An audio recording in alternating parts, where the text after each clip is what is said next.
To enable any such policy momentum, Pakistan needs a stable external environment. We look for peace with all our neighbors, including India. Sustainable peace and stability in South Asia, however, remains contingent upon a just and lasting solution of the Jammu and Kashmir dispute. That, Mr. President, 100,000 Kashmiris have died in the past 30 years because they were denied the right given by the United Nations, the right for self-determination. 100,000 have died and 11,000 women have been raped.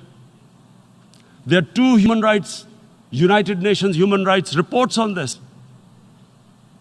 The world hasn't done anything because India is a huge market, 1.2 billion people. Sadly, the material prevails over the human. But this has serious consequences. Again, I repeat, that's why I'm here. Look, what is going to happen when the curfew is lifted will be a bloodbath. The people will come out. There are 900,000 troops there. They haven't come to, as Narendra Modi says, he's done this for prosperity of Kashmir. This is supposed to be for the development. These 900,000 troops, what are they going to do? When they come out, there'll be a bloodbath. Has he thought it through what happens then?